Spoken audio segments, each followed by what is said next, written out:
voltages is called the potential difference. 2 volt आ रहा है, 10 volt आ रहा है, 12 आ रहा है, 20 आ रहा है, 100 आ रहा है, 1000 आ रहा है, what ever the value is, उसको हम क्या बोलेंगे? Potential difference. The voltage present across the component is called the potential difference. Energy acting per unit charge is called the potential difference. Clear? Shaheer भाई, आपका कोई मैसेज नहीं आ रहा, आप क्लास में हैं?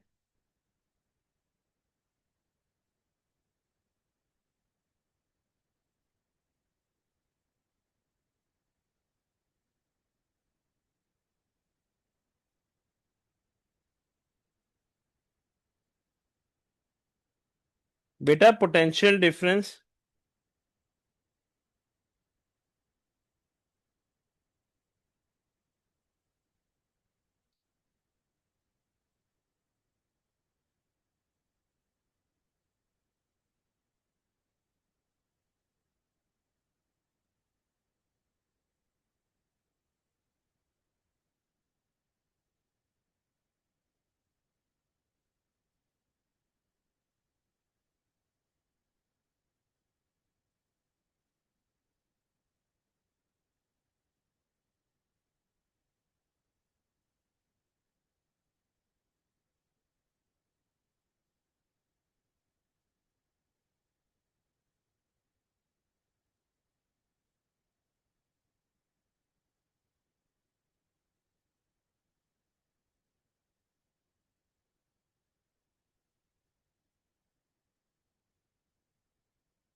पोटेंशियल डिफरेंस का मतलब होता है the voltage present across the component, और इलेक्ट्रोमोटिव फोर्स का मतलब होता है amount of energy required to drive 1 coulomb charge. ठीक है ना? 1 कूलम चार्ज को ड्राइव करने के लिए, हिलाने के लिए जितनी एनर्जी रिक्वायर्ड होती है, this energy is called the electromotive force. ठीक है?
एक मिनट यार.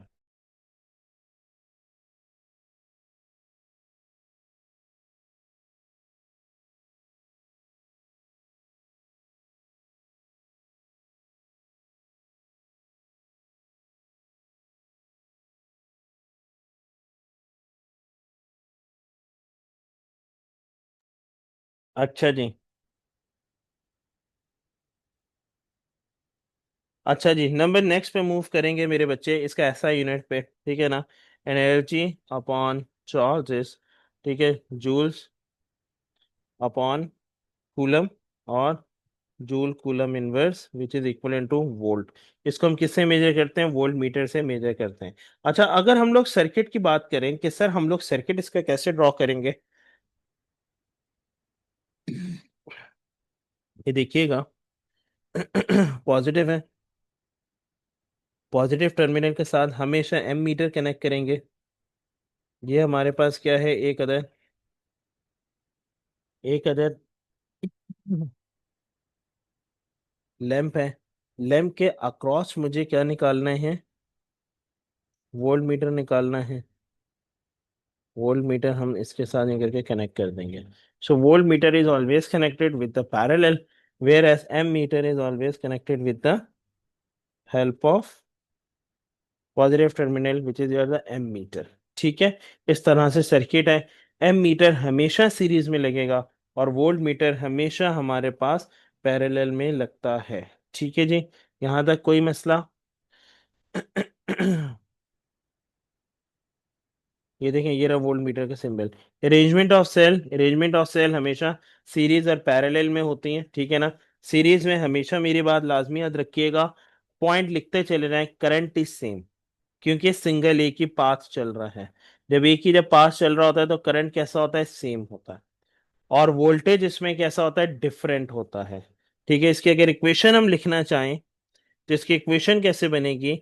आई T is equal to I one is equal to I two is equal to I three. It means that कि हमारे पास कैसा है भाई? करंट इसमें क्या है? करंट सेम चल रहा था, और वोल्टेज हमारे पास क्या आ जाएगा? Different, like V T is equal to V one plus V two plus V three. ठीक है, आप लोग को यहाँ पर समझ आ रहा है, या जहां पर मैं लिख रहा हूं और फिर एक पीडीएफ बन जाएगी वहां पर लिख के बता दूं? जल्दी से मुझे बता दें, जैसे आप लोग मुझे बोलें।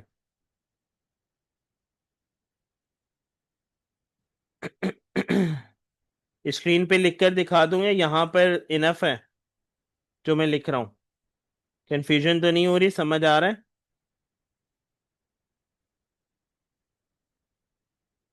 अच्छा जी, नंबर नेक्स्ट पे क्या चीज है? पैरेलल।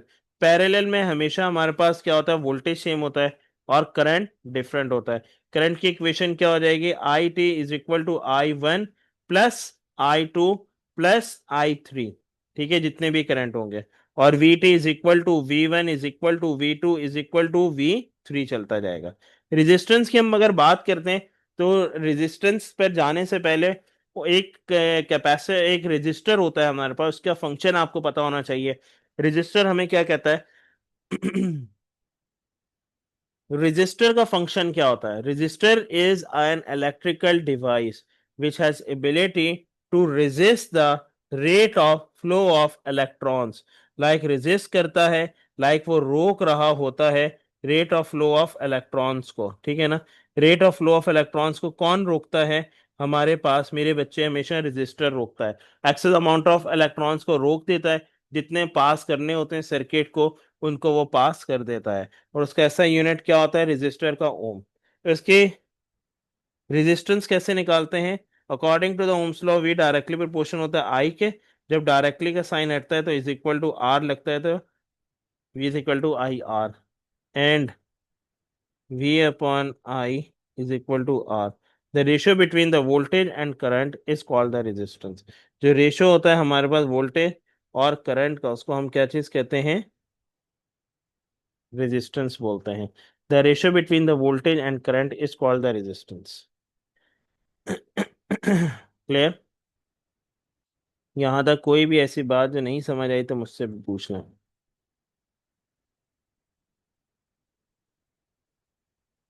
इसका ऐसा यूनिट क्या होता है? The SI unit of the resistance is ohms. ठीक है, ओम्स इसका ऐसा यूनिट होता है, ओम हमसे हम इसको इंडिकेट करते हैं।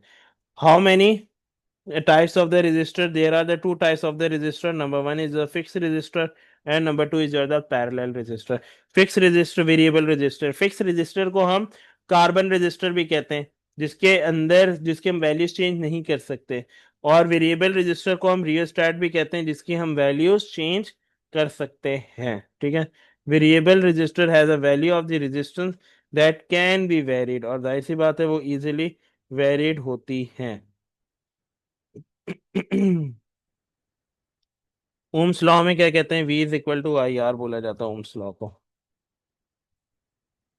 ठीक है, कुछ कंडक्टर ऐसे विच ओबे द ओम्स लॉ। ठीक है, तो उनका ग्राफ कैसे होता है? लीनियर ग्राफ बनता है। Those objects which obey the Ohm's law, their graph is the straight line graph. ठीक है, स्ट्रेट लाइन ग्राफ होता है। And those object which does not obey the Ohm's law, ठीक है, वो कौन कौन से हो जाते हैं? Like the filament lamp, thermistor, ठीक है, semiconductor, LDR, these all are your the non ohmic conductors. ठीक है ना, नॉन ओमिक कंडक्टर्स में क्या होता है? अगर लेट सपोज फिलामेंट लैंप है, ये बात गौर से सुनिएगा।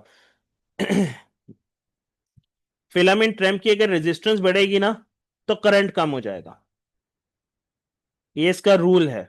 ठीक है, क्योंकि इसके अंदर टंगस्टन वायर्स लगे हुए होते हैं, बहुत पतले पतले वायर लगे होते हैं, जिसमें से इलेक्ट्रॉन्स फ्रीली मूव नहीं होते बल्कि टाइटली पैक होके मूव हो रहे होते हैं। ठीक है ना, जब इलेक्ट्रॉन जब टाइटली पैक होके जब मूव हो रहे होंगे, then at that point the non then at that point we can say that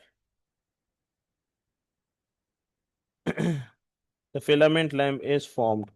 ठीक है जी। अब मेरे पास एक और चीज देखिएगा, the tungsten filament of a lamp has a very high resistance, इसलिए इनके रेजिस्टेंस क्या होता है, हाई होता है। When such a lamp is switch on, its filament gets very hot, जाहिर सी बात है इसका फिलामेंट क्या हो जाएगा, हॉट हो जाएगा, due to the flow of the electric current, क्योंकि इसके अंदर क्या चीज है, फ्लो हो जाएगा इलेक्ट्रिक करंट में। This rise in temperature cause a further increase in the resistance of a filament lamp, और जाहिर सी बात है इसकी रेजिस्टेंस इंक्रीज होना शुरू हो जाएगी। इन शॉर्ट आप ये बात लाजमी याद रखें, V upon I is equal to R, if the resistance is increases then the current is decreases, if the resistance is increases then the current is decreases। ठीक है, और अगर हमारे पास if the resistance is decreases then the current is increases and the vice versa process। ठीक है, इस बात को लाजमी याद रखिएगा। फिलामेंट लैंप के अंदर अगर रेजिस्टेंस बढ़ती है तो टेम्परेचर भी ऑटोमेटिकली बढ़ता है, क्योंकि फिलामेंट लैंप है, ये येलो कलर का बल्ब होता है, जो कि आपने देखा होगा अक्सर बेकरीज में भी लगा हुआ होता है, अक्सर कभी आपने देखा होगा तो गोलगप्पे वाले के पास भी लगा हुआ होता है, because it produce a cosy environment, ये तो थोड़ा सा वार्म इन्वायरमेंट प्रोड्यूस करता है। विंटर्स में ज्यादातर घरों में भी यूज होता है to to produce the warm in the room. ठीक है ना, warm weather in the room, इस वजह से हम लोग ये यूज करते हैं। थर्मिस्टर, थर्मिस्टर की अगर हम बात करें, वोल्टेज पर voltage and resistance R directly proportional in this case. अगर हमारे पास रेजिस्टेंस बढ़ रहा है तो वोल्टेज भी बढ़ेगा और करंट कम हो जाएगा। रेजिस्टेंस की वैल्यू तभी बढ़ेगी ना जब हमारे पास जब वोल्टेज बढ़ रहा होगा और करंट कम हो रहा होगा। इसमें वोल्टेज और करंट डायरेक्टली प्रोपोर्शनल नहीं है। अगर वोल्टेज और करंट डायरेक्टली प्रोपोर्शनल हो जाते तो फिर ओमिक कंडक्टर बन जाता, ओम्स लॉ को फॉलो कर लेता। ये ओम्स लॉ को फॉलो नहीं कर रहा तो ही डिफरेंट चीज है। ठीक है जी। Thermistor, thermistor is basically an electrical component which is use to sense the temperature. ठीक है ना, in the fire alarms, and it does not obey the Ohm's law, Ohm's law को भी ओबे नहीं करता, इसका सिंबल इस तरह का कुछ होता है। अब मेरे पास देखिएगा, the resistance of the thermistor, जो रेजिस्टेंस होती है थर्मिस्टर की, is called the NTC, negative temperature coefficient. अगर टेम्परेचर हमारे पास रेजिस्टेंस डिक्रीज होगी तो टेम्परेचर इंक्रीज हो जाएगा। टेम्परेचर और रेजिस्टेंस की इसमें बात होती है, ठीक है ना, और करंट की बात होती है। अगर देखो करंट कम है तो रेजिस्टेंस हाई हो रही है, यहां पर भी देखिएगा करंट कम है तो रेजिस्टेंस हाई हो रही है, और अगर रेजिस्टेंस हाई है तो करंट कम हो रहा है, but resistance and temperature is also inversely proportional. अगर रेजिस्टेंस बढ़ रही है तो टेम्परेचर डिक्रीज हो रहा होगा। ठीक है, और अगर रेजिस्टेंस डिक्रीज हो रही है तो टेम्परेचर इंक्रीज हो रहा होगा, एंड वाइस वर्सा। थर्मिस्टर है, थर्मिस्टर का काम ही सेंसिंग का करना है। ठीक है ना। अब आ जाए एलडीआर। एलडीआर किसे बोला जाता है, लाइट डिपेंडेंट रेजिस्टर, एलडीआर बोला जाता है। एलडीआर होता कैसे, कुछ इस तरह का होता है, ये रहा। लाइट डिपेंडेंट रेजिस्टर होता है एलडीआर। एलडीआर का सिंबल ही यही है, लाइट डिपेंडेंट रेजिस्टर, ये लाइट के ऊपर डिपेंड कर रहा होता है। लेट सपोज देखिएगा, अगर मेरे पास लाइट की इंटेंसिटी कम है, ठीक है, इंटेंसिटी लाइट की कम है, तो हमारे पास रेजिस्टेंस कैसी हो जाएगी, इसकी हाई हो जाएगी। और अगर लाइट की इंटेंसिटी ज्यादा है, लाइट मतलब लाइट ज्यादा है, तो उसकी रेजिस्टेंस क्या हो जाएगी, कम हो जाएगी। ठीक है, तो ये वाइस वर्सा प्रोसेस चल रहा होता है। और एक बात लाजमी याद रखिएगा, जहां पर इसकी रेजिस्टेंस हाई होगी तो वहां पे करंट ना होने के बराबर फ्लो करेगा। जब करंट ही जब फ्लो नहीं करेगा तो वो फिर ग्लो नहीं करेगा। ठीक है। जैसे कि फॉर एग्जांपल आपने इसको लाइट रीजन में रख दिया, रोशनी में रख दिया, तो ये ग्लो नहीं करेगा। डार्क रीजन में रखेंगे तो ये फिर ग्लो कर जाएगा। ठीक है। और इसका सिंबल कुछ इस तरह का होता है। तो ये है non ohmic conductors. Non ohmic conductors are very important. ये आते हैं, करंट इलेक्ट्रिसिटी की जान है नॉन ओमिक कंडक्टर्स। तो ये अच्छी तरह से देखिएगा। इसको देख लें शाबाश, जल्दी से एक नजर। इससे रिलेटेड कोई कंफ्यूजन है तो मुझसे पूछ लें। लास्ट टॉपिक इस चैप्टर का रेजिस्टिविटी। रेजिस्टिविटी का सिर्फ और सिर्फ फॉर्मूला बस बताना चाहिए। Rho is equal to A R over the L. L is your the length, R is your the resistance and A is your the specific area. ठीक है। तो रेजिस्टिविटी का सिंबल होता है rho is equal to A R over L. So with the help of this, we can easily find it out the resistivity, and its SI unit is ohm meter। Ohm metre के through हम लोग easily इसके ऐसा unit इसका put कर सकते हैं। शाबाश, जल्दी से इसको देख लें, और कोई भी कंफ्यूजन है तो मुझसे पूछिएगा। आप लोग की चैट मेरे सामने ओपन है।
जी बेटा, मैंने चैट ओपन की हुई है। काइंडली इसमें मुझे बता दें, इसमें कोई मसला, कोई ऐसी चीज जिसमें कंफ्यूजन है तो मुझसे डिस्कस कर लें।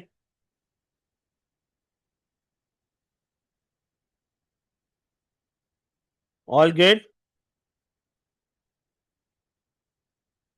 अच्छा, अभी जैसे कि इस चैप्टर में मैंने सीरीज और पैरेलल की बात की थी। ठीक है। तो इसी तरीके से जो नेक्स्ट जो चैप्टर है मेरे पास, जो डीसी सर्किट्स, उसकी भी ऑलमोस्ट मैंने बात कर ली है। वो हमने कैसे बात की है कि डीसी सर्किट्स में ज्यादातर हमारे पास सीरीज और पैरेलल का काम होता है। ठीक है ना। ये देखिएगा क्लास, ये रहा सीरीज सर्किट में। ये देखें, ये रही इक्वेशन। करंट हमारे पास कैसा होता है, सेम होता है।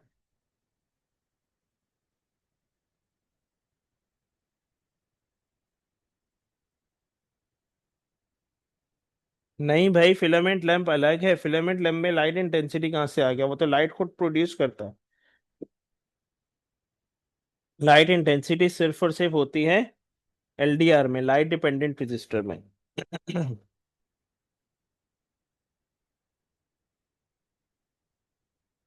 अच्छा जी, देखिएगा, एक मिनट में बेटा आपके आंसर का जवाब देता हूँ क्वेश्चन का। I is equal to I one is equal to I two, जो कि अभी हमने पढ़ लिया है। V is equal to V one plus V to.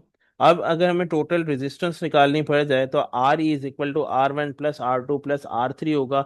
In short, जो कि जैसे वोल्टेज हमारे पास ऐड हो रहा होता है सीरीज में, वैसे ही रेजिस्टेंस भी ऐड हो रही होती है। तो यहाँ पर जो टोटल वोल्टेज होता है वो ग्रेटर होता है इंडिविजुअल वोल्टेज से। तो यहाँ पर भी जो टोटल रेजिस्टेंस होती है वो ग्रेटर होती है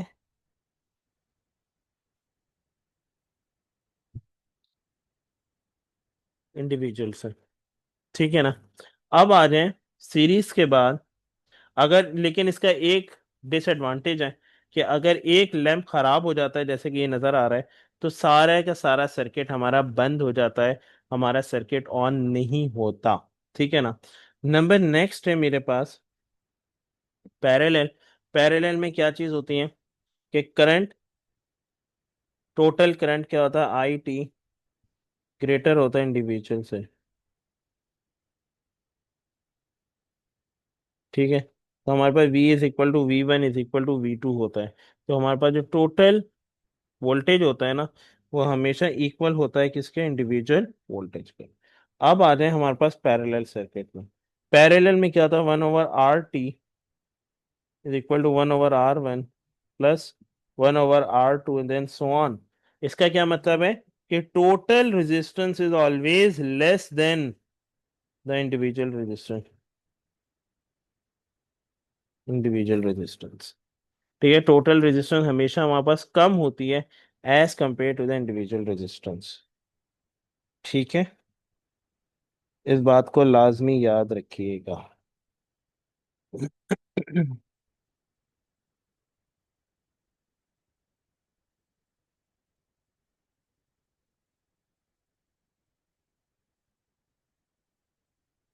नंबर नेक्स्ट, कॉम्बिनेशन। अगर हम इन दोनों का कॉम्बिनेशन करें तो सबसे पहले पैरेलल को सॉल्व कर लें, जो आंसर आएगा वो फिर सीरीज में कर लें, तो एज इट इज हो जाएगा। अगर लेट सपोज आपको टोटल रेजिस्टेंस निकालनी है, एक शॉर्टकट सिखाने जा रहा हूँ, स्क्रीन पर देखिएगा। और सर्किट हमारे पास अटैच है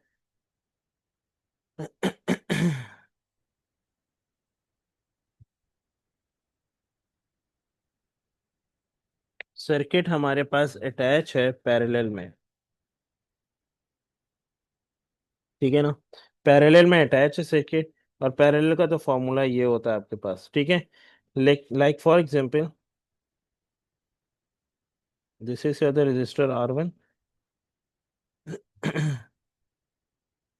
this is your the register R2। Total resistance हो गया RT। ऊपर इन दोनों का प्रोडक्ट लिख दें, R1 × R2 डिवाइड बाई नीचे सम लिख दें, R1 plus R2। So with the help of this formula you can easily find it out directly, the total resistance। ठीक है। इसको चलें सॉल्व कर लेते हैं। 5 ओम्स और ये है 2 ओम्स। तो 1/RT से पहले सॉल्व करते हैं। 1/5 प्लस 1/2 कैलकुलेट करते जाइएगा।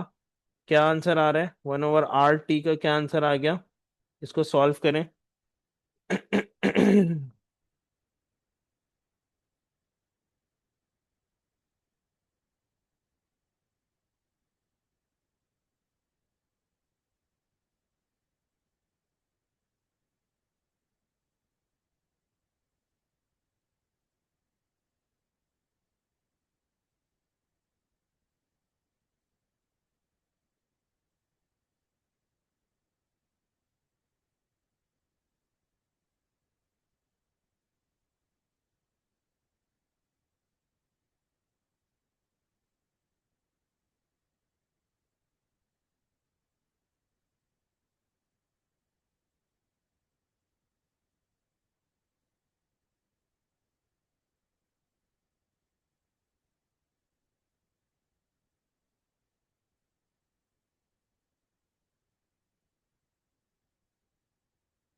यस बेटा, यहाँ तक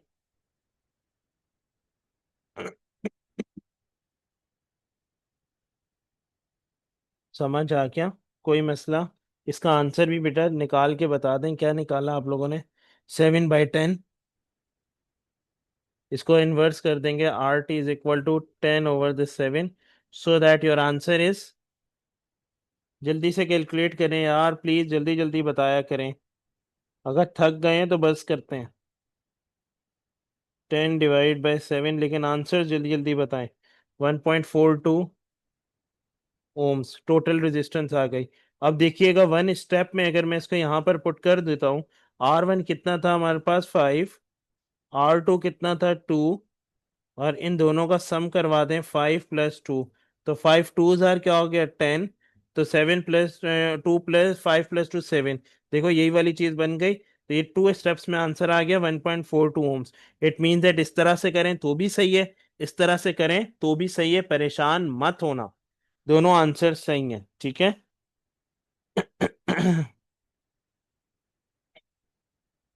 लिख लें अपने पास, कोई भी ऐसी बात जो नहीं समझ आई तो मुझसे पे पूछ लीजिएगा,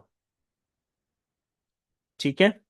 नंबर नेक्स्ट, देखिएगा डीसी और एसी में डिफरेंस। डीसी का क्या मतलब होता है, direct current, it flow in the one direction. AC में क्या होता है, ऑल्टरनेटिंग करंट होता है, it flow in crust and the trough form, ठीक है ना। अब हमारे पास डीसी में क्या होता है, it is travel from the higher potential to the lower potential, ठीक है। और एसी में हमेशा हमारे पास करंट कहाँ से कहाँ पे ट्रेवल हो रहा होता है, पॉजिटिव हाफ साइकिल से नेगेटिव हाफ साइकिल में। और डीसी में बैटरी से हमारे पास ट्रांसमिट होता है, ठीक है। और वहाँ वो हमारे पास किससे ट्रांसमिट हो रहा होता है, सोर्स प्रोड्यूसिंग द वोल्टेजेस। इसकी हमारे पास फ्रीक्वेंसी कितनी होती है 0 हर्ट्ज, और उसकी हमारे पास फ्रीक्वेंसी कितनी होती है 50 हर्ट्ज। तो ये दोनों फ्रीक्वेंसीज लाजमी याद रखिएगा। Direct current can be converted into the alternative current using an inverter, ठीक है। इन्वर्टर के थ्रू चल रहा होता है। और ये क्या चल रहा है, alternating current can be converted into the direct current using the converter और द रेक्टिफायर, और वो कन्वर्टर और रेक्टिफायर से चल रहा होता है। क्लियर, यहाँ तक मेरी बात समझ आ गई, कोई मसला।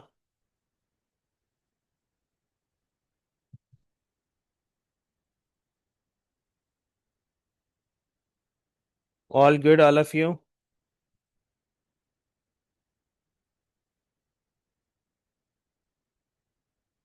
ट्रांसड्यूसर और ये कलर कोडिंग अब इसकी नहीं आती, इसको छोड़ दें। हाँ, लास्ट चीज इस चैप्टर की बहुत ज्यादा इंपॉर्टेंट है, पोटेंशियल डिवाइडर, ठीक है। पोटेंशियल डिवाइडर आता है और वोल्टेज डिवाइडर आता है। पोटेंशियल डिवाइडर और वोल्टेज डिवाइडर कहाँ पर लगता है, सिर्फ और सिर्फ हमारे पास ये एप्लीकेबल है इन द सीरीज कंपोनेंट, ठीक है ना। जहां पर हमारे पास सीरीज सर्किट होगा वहां पर हमारे पास वोल्टेज डिवाइडर रूल लगता है और द पोटेंशियल डिवाइडर रूल लगता है। तो वोल्टेज डिवाइडर रूल के लिए हमारे पास क्या होता है, V out is equal to किसके अक्रॉस लग रहा है, R2 के। तो R2 आप लिखेंगे ऊपर, और नीचे आप लिख देंगे सम R1 प्लस R2 का, और आप इसको मल्टीप्लाई करवा देंगे V इन। इनपुट हमारे पास कितना था, वे बैटरी का V इन, तो आप यहां पे लिख देंगे V in. So it means that with the help of this VDR, voltage divider rule, we can easily find it out the voltage across the component। और ये कब होगा, जब आपको करंट नहीं दिया हुआ होगा, आपको टोटल वोल्टेज सिर्फ और सिर्फ वी इन दिया हुआ होगा, वी आउट नहीं दिया हुआ आपको। वोल्टेज कंपोनेंट के अक्रॉस निकालना है, पूरे सर्किट का करंट नहीं दिया हुआ। तो आप वहां पर क्या करेंगे, आप वहां पे वीडीआर वाला फॉर्मूला अप्लाई करेंगे, V out is equal to R2 upon the R1 plus R2 multiply by V in. with the help of this potential divider we can easily find it out the output voltage। Clear, ये अब हमारे पास क्या था, the output voltage is always less than the input voltage. The greater the size of the R1, smaller is the output voltage like the V out. Smaller कितना होता जाएगा output voltage, ठीक है। इस बात को लाजमी याद रखिएगा। अब हमारे पास सर्किट में कहीं पर भी चले जाए, वीडीआर से के थ्रू हम लोग इजीली कंपोनेंट के अक्रॉस आउटपुट वोल्टेज निकाल सकते हैं। वो थर्मिस्टर हो लगा हुआ हो, लेकिन ये थर्मिस्टर लगा हुआ हो फिक्स रेजिस्टर के साथ, या कुछ भी लगा हुआ हो, आप हम लोग इजीली इसको फाइंड आउट कर सकते हैं।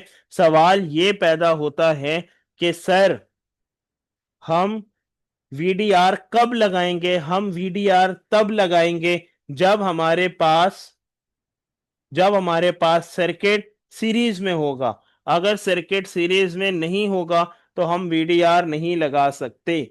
इस चीज को लाजमी याद रखिएगा, क्योंकि पैरेलल में तो वोल्टेज हमेशा हमारे पास सेम होता है। इस चीज को लाजमी याद रखिएगा। वोल्टेज डिफरेंट कहां पर होता है? सिर्फ और सिर्फ सीरीज में। ठीक है, ये बात समझ आ गई। डायोड का सिंबल पता होना चाहिए। Diode is an electrical component which is transfer the current in one direction. ठीक है ना, ये देखिएगा, ट्रांसफर हो रहा है करंट एक ही डायरेक्शन में। This is called your the diode. Diode का ये वाला जो पॉइंट होता है, this point is called the blocking part. ठीक है, this is your the blocking part. और ये ब्लॉकिंग पार्ट क्या काम करेगा? नेगेटिव साइकिल को ब्लॉक कर देता है। It has ability to pass the current in the one direction. Like ये देखिएगा, जैसे कि साइन वेव है, साइन वेव का नेगेटिव साइकिल ये रहा, नेगेटिव साइकिल को ब्लॉक करके सिर्फ और सिर्फ क्रस्ट को पास करवाएगा।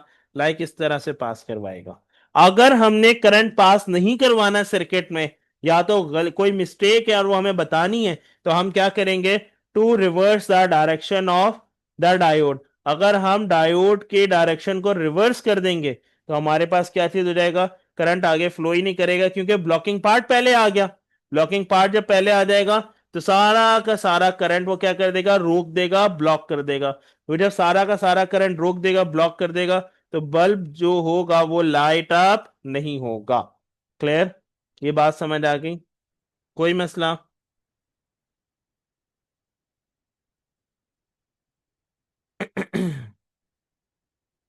बस थोड़ी सी मैं बात करूंगा प्रैक्टिकल इलेक्ट्रिसिटी की, और मैं फिर क्लास को वाइंड अप करूंगा। और मैग्नेटिज्म का देखें, लेक्चर अपलोडेड है मेरा वहां पे चैनल पे अपलोडेड है। अगर फिर भी आप लोग बोलेंगे तो हम लोग एक क्लास कंडक्ट कर लेंगे और उसमें फास्ट रिव्यू करवा के कंप्लीट सेक्शन सिर्फ और सिर्फ मैग्नेटिज्म का हम लोग कल रख सकते हैं, या तो वेनिसडे को हम रख सकते हैं बिफोर योर मॉक एग्जामिनेशन। ठीक है ना? लास्ट चीज है हमारे पास, uses of electricity. As you know, electricity is use in the many many places. ठीक है ना, बहुत सारी जगहों पर। हाँ, मैं प्रिकॉशन शेयर कर दूंगा आपके साथ। Heating, lighting, and the driving motors. With the help of this, we can easily say that the electricity is used over there. अब मेरे पास क्या है, जैसे कि इलेक्ट्रिक मोटर है, इलेक्ट्रिक मोटर के कुछ फार्मूलाज हैं। ये फार्मूलाज बहुत ज्यादा इंपॉर्टेंट है। P is equal to W over the T, P is equal to E over the T, V is equal to E over Q, और E is equal to Q V. ये सारे के सारे इसके formulas हैं। P is equal to Q V over T, ये मैंने बहुत ज्यादा डिटेल्स में आप लोगों को करवाए थे। ठीक है, इन फॉर्मूलाज को रिकॉल करना। अगर सर्किट का आपको करंट दिया हुआ हो और वोल्टेज दिया हुआ हो और एग्जामिनर बोले find out its power, then you can find it out with the help of the formula which is P is equal to V I. ठीक है, ये देखें, ये दिया हुआ है। एक मिनट, मुझे वापस से रीशेयर करना पड़ेगा।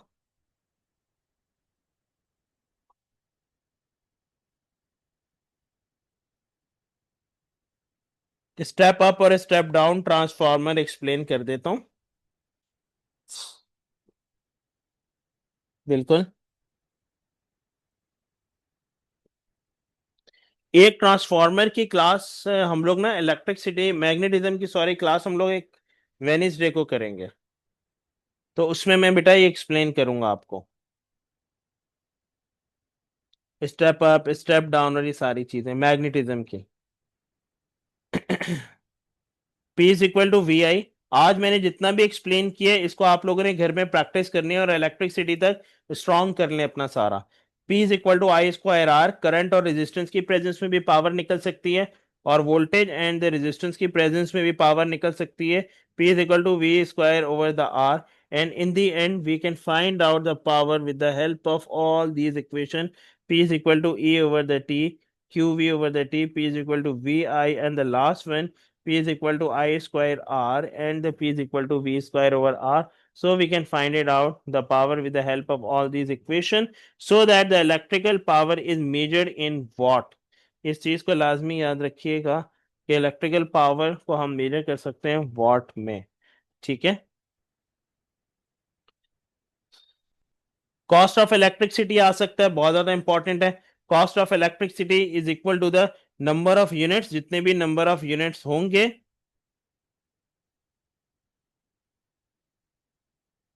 नो बेटा, नो आयशा।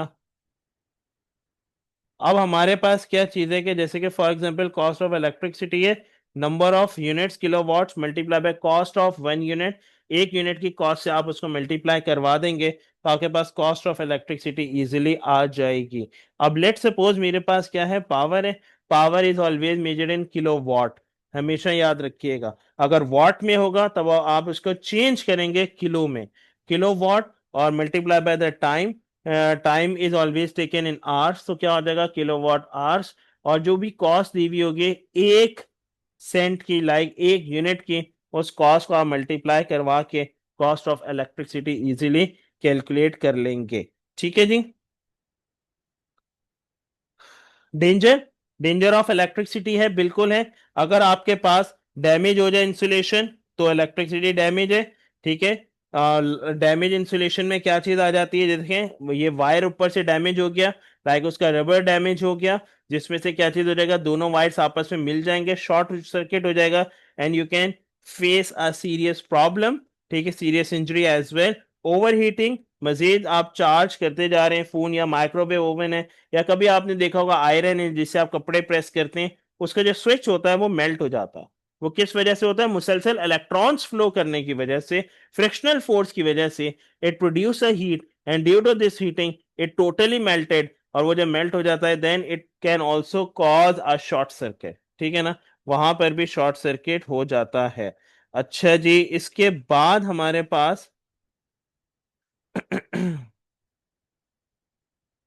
क्या चीज आ जाती है, डैम कंडीशन। हमेशा याद रखना जब भी वेट कंडीशन होगी आपकी रेजिस्टेंस इतनी कम हो जाती है कि उसके अंदर से मैक्सिमम इलेक्ट्रॉन्स फ्लो हो जाते हैं, लाइक मैक्सिमम करंट फ्लो हो जाता है। जब भी मैक्सिमम करंट फ्लो होगा तो आपको मतलब कि you can receive a serious shock. ठीक है ना, बहुत ज्यादा शॉक लगेगा। और सम टाइम्स तो ऐसा भी होता है कि इस शॉक में डेथ भी हो जाती है, क्योंकि कि करंट बहुत ज्यादा ट्रेवल कर जाता है आपकी बॉडी से।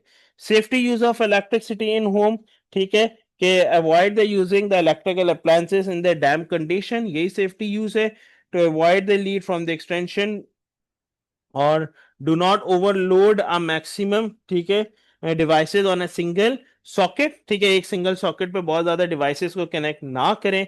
और ये सारी की सारी सेफ्टी प्रिकॉशंस हैं। इसके बाद देखें सेफ्टी डिवाइसेस हैं, फ्यूज है, सर्किट ब्रेकर है, फ्यूज को लाजमी कनेक्ट करें। फ्यूज की कुछ रेटिंग है जो कि फिक्स है, 1 ampere, 2 ampere, 5 ampere, 10 ampere and 13 ampere. अच्छा, हमेशा याद रखिएगा लेट्स सपोज आपके सर्किट में करंट आ रहा है 10 एम्पेयर, तब आप फ्यूज को कितना रखेंगे, थोड़ा सा हायर रखेंगे, लाइक द 13 एम्पेयर। ठीक है। और सर्किट ब्रेकर लेट सपोज अगर आपके पास 17, लेट सपोज एक पास पेपर का क्वेश्चन था, मैं एक जगह पे करवा रहा था, उसमें सर्किट का करंट आ रहा था 40 एम्पेयर। और अब उसने एग्जामिनर ने बोला कि कितने एम्पेयर का आप सर्किट ब्रेकर यूज करेंगे इसके अंदर। सर्किट का करंट कितना है, 40 एम्पेयर, अल्फाज मेरे सुनिएगा। अब कितने मतलब कि रेंज का आपने सर्किट ब्रेकर यूज करना है, तो उसका आंसर था we can use 41 ampere to 99 ampere और 100 एम्पेयर। 41 से लेके 100 एम्पेयर के दरमियान में किसी भी रीडिंग का सूटेबल आप यूज कर सकते हैं सर्किट ब्रेकर अपने सर्किट में। मेरी बात समझ आ गई? तो ये इसके आंसर्स होते हैं, इस तरह से आंसर देना होता है। लेट सपोज अगर सर्किट का करंट आ रहा है 10 एम्पेयर तो 13 एम्पेयर आपने यूज कर लिया। सर्किट का करंट आ रहा था 5 एम्पेयर, तो अब आपने 10 एम्पेयर यूज कर लिया। ये जो मैंने जो हाईलाइट किए येलो से, या आपके फिक्स वैल्यूज हैं, फिक्स करंट हैं, जो कि आपके पास सर्किट ब्रेकर के अंदर यूज होते हैं, जो कि आपके पास सॉरी सर्किट के अंदर यूज होते हैं फ्यूज, फिक्स फ्यूज के वैल्यूज हैं ये, ठीक है जी। फिर आ जाती है सर्किट ब्रेकर। ये देखें सर्किट ब्रेकर कुछ इस तरह का होता है, बहुत ज्यादा डिटेल कर चुके हैं इसकी। और फिर इसके बाद earth wire is use to remove the excess amount of electrons. अगर फ्यूज प्लग अब हमारे वैसे सिलेबस में नहीं रहा, अगर कोई सवाल आ जाता है जब आप लोग स्पेशली प्रैक्टिस करेंगे P1 की, P1 में क्वेश्चंस हैं, वो वायर जो कि कनेक्ट होगा फ्यूज के साथ, ये देखो ये वाला वायर फ्यूज के साथ कनेक्ट है, so this wire is your the live wire. और एक वायर ऐसा होगा जिसके अंदर ना यूं करके कलर्स होंगे, डबल कलर्स, ये वाला वायर हमेशा कहलाता है E wire, like the earth wire, ठीक है। जो एक अलग से होगा वायर, उसका क्या नाम होगा, न्यूट्रल वायर होता है। और ये करेक्ट प्लेसमेंट है। अगर ये तीनों वायर यूं करके होते और इसके ऊपर ये कैप मैं करके लगा दूं, और इसके बाद इसके डबल इंसुलेशन चल रही होगी, तो ये वाली कंडीशन क्या हो जाएगी, गलत हो जाएगी। ये डबल इंसुलेशन के ऊपर ये वाला कैप लगाया जाता है ताकि वो उसको होल्ड करके रखे, ताकि वायर्स उसके अंदर से ना निकलें, ठीक है जी। और डबल इंसुलेशन, डबल इंसुलेशन का सिंबल पता होना चाहिए। डबल इंसुलेशन कहां पर यूज होता है, ज्यादातर हमारे पास जो कि मेटालिक बॉडी ऑब्जेक्ट्स होते हैं उनके साथ, जैसे कि माइक्रोवेव ओवन में, या तो हमारे पास रेफ्रिजरेटर्स में, वहां पे। Correct placement off switch, switch कहां पर प्लेस होना चाहिए, switch is always connected with the live wire, like the positive terminal of the battery, ठीक है ना। लाइव वायर और पॉजिटिव टर्मिनल के साथ स्विच को कनेक्ट करना होता है। और ये इसके ये देखें एक सर्किट डायग्राम है हाउस होल्ड का, जो कि अब हमारे सिलेबस में नहीं है, तो इसको काट दें, कोई मसला नहीं है। तो यहाँ तक था हमारा कंप्लीट इलेक्ट्रिसिटी का रिव्यू, और ये था हमारा D3। और एक डे 4 भी करना पड़ेगा मैग्नेटिज्म के लिए, इंशाल्लाह इंशाल्लाह ताला, वो मैं वेनेसडे को करूंगा। कल आप लोग ये सारी चीजें रिव्यू करेंगे। And if you have any confusion and query, you can WhatsApp me, मुझे व्हाट्सअप कर सकते हैं, मैं व्हाट्सअप पर अवेलेबल हूँ। नंबर आप लोगों के सामने आ रहा है, यहाँ पे लिखा हुआ है, ठीक है ना। आप लोग इसको सेव करें, मुझे व्हाट्सअप कर दें, no issue, I am always available for you guys, ठीक है। And wish you very best of luck, hope you enjoy this all session. और एक मैग्नेटिज्म का जरूर होगा जो कि वेनेसडे को होगा, ठीक है। सी यू ऑल, अल्लाह हाफिज and take care all of you.